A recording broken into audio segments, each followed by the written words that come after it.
سلام دوستان عزیز، خوش اومدیم به این ویدیو. این بار اومدیم با چه ویدیوی دیگه، قسمت سوم آشپزی با همون.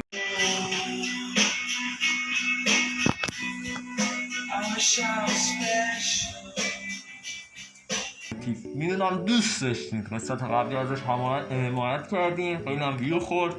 اومدیم این بار با یه غذای دیگه، کلا دارم غذای ایتالیایی درست میکنم. این بارم اومدیم با غذای لازانیا.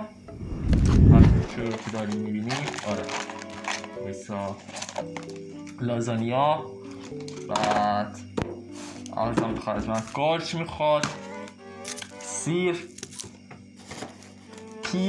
پیاز من الان این که میبینی آماده است، آماده نباید باشه. خب باید خودتون نگینی ببرینش، بعد آماده کنین. من دیگه خونه پیاز نداشتیم، حوصله هم ندارم پیاز درست کنم، پس در نتیجه همین بهتره. پنیر پیتزا میخوایم، اینم کره گوشت چخ کرده. بعد آره دیگه یه نم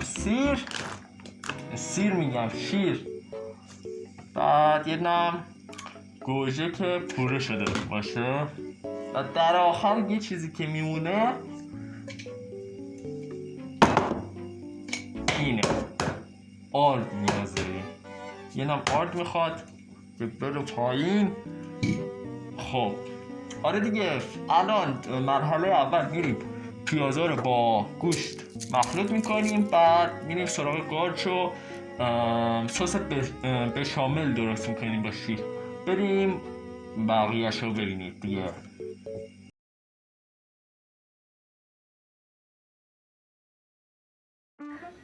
خب الان مرحله دوم رسیدیم. مرحله دوم گفتیم که چیکار میکنیم. مرحله دوم میاد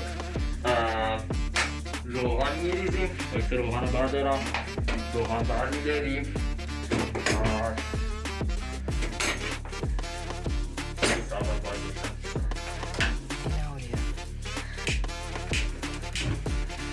روشن شد،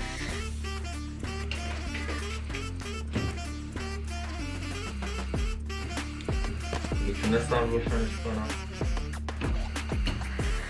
آشپز مناطق محروم. خب آره دیگه، از من بگیر. برو آقا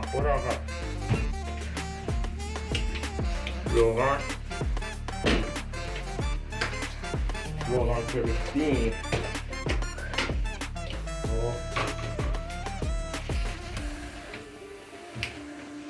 با دستای خیلی تمیزمون یه کمی از همین رفتش رو بهش اضافه میکنیم.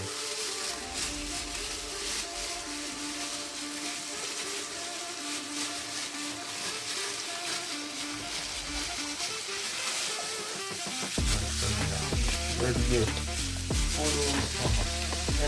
خب الان که یکم گوشتتون یکم آماده شد، یکم اون گوشت که داشتید رو میدید داخلش. با تبدیلی که گفته بودم سیراتون رو برش میدیم مثل من داخلش. برین که بکنیدم میری سراغ یه رخ بتون.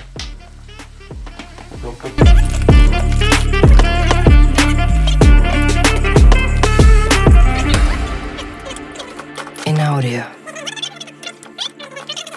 دوستان، بعد اینکه آماده شد این شکلی شد، من یکم پولویبرم میرزم اینجوری توش. پولویبر همون میشه فلفل ترکیه دیگه، فلفل ترکیه. آره دیگه بین غلظت که رسید نذاریم زیاد آبشو بگیره، همینجا دیگه کافیه، چون اگه میخواین آماده بشه اون آب نیاز داره. بعد آره دیگه تا اینجا که آماده شد غذا، اون گوشتتون کاملا آماده است که الان میریم سس بشاملش رو درست کنیم. خب الان میمونه میریم سراغ گارچا با سس بشاملش. آها خب آره دیگه.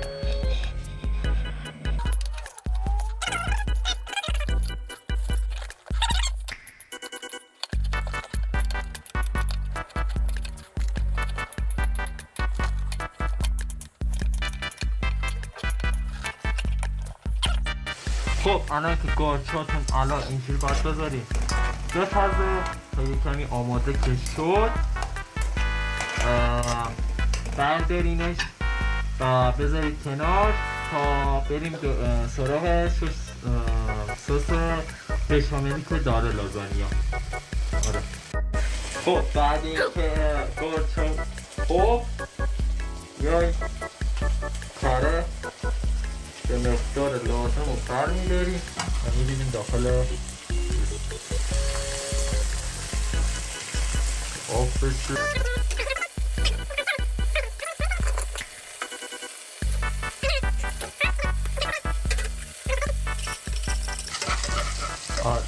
الان که شد آرد میدونیم داخل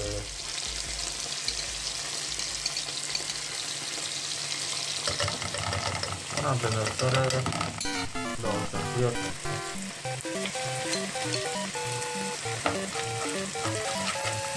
آرد چیز رو پس میدیم.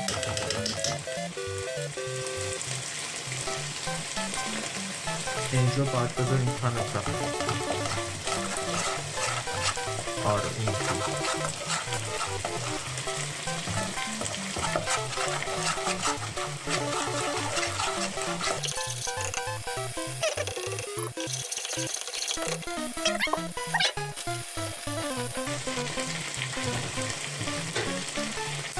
شیرمونو داخل بریدیم. اینا باید هم بزنیم نگیره.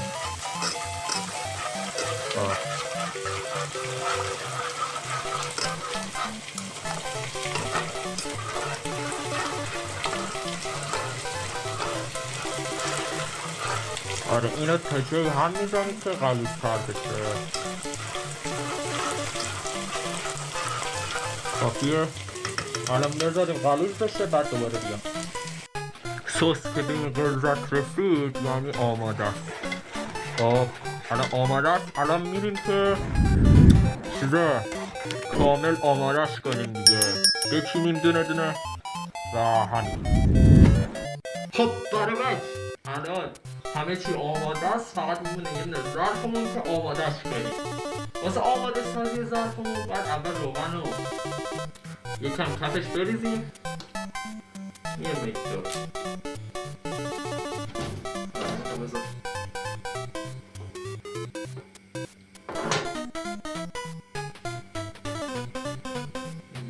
کفش میریزیم. بعد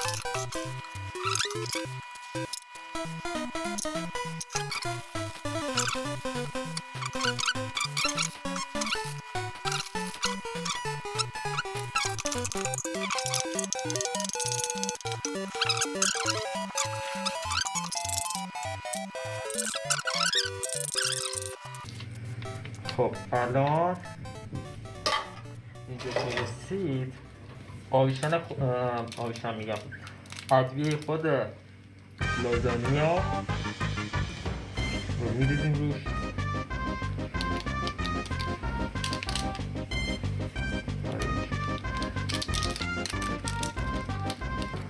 فکر کنم خودش آویشن داشته باشید.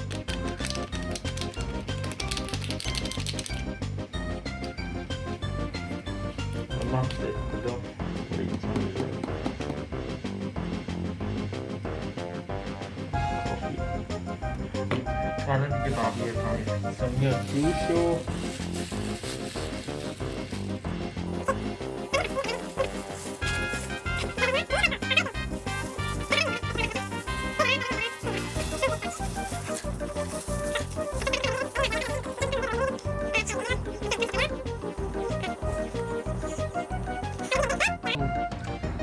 نمیره این میره تو اجاق آماده شد میبینیم دیگه پس بازم بریم. A few moments later. خب آقا الان پخته آماده همه چی تمام بریم بازش کنیم ببینیم اصلا چی داره. بیا این لازانیه که من تونستم بپزم از پسرها از این هم بیشتر انتظار نمیره. نها کنید دوستان یه نکته که بگم قبل یادم رفت بگم باید مثلا با یه آب پاش چیزی آب بریزین داخلش روشو آب بریزین که اینا یکم خودشونو بگیره لازانیا. بعد یه چیزی که میخواستم بگم من چون فر ندارم داخل توبه پختمش روش پنیر پیستاش کامل نفخته سخاری نشده. آره دیگه بریم یه دورش بزنم ببینید دیگه چی شد.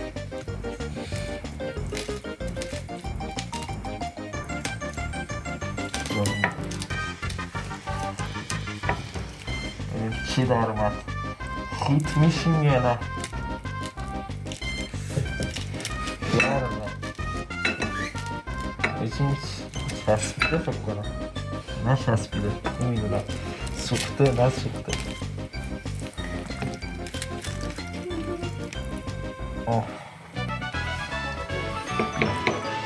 برلش سوخته که گفتم دیگه باید آب بریزیم من حواسم نبود. این از لازانیه ما لایه‌اش هم کم شد گفتم دیگه من چون میترسیدم لایه‌اش کم نظر جانشه واسه همون یکم لایه‌هاش هم کم کردم. شما باید زیادش کنید. این بود از این ویدیو. امیدوارم خوشتون اومده باشه. بذار یه بیا اینم داخلش قشنگ. آره اینجوری شد دیگه. آره دوستان امیدوارم خوشتون اومده باشه از این ویدیو. حتما لایک و کامنت و سابسکرایب فراموش نکنید تا ویدیو دیگر. بدرود.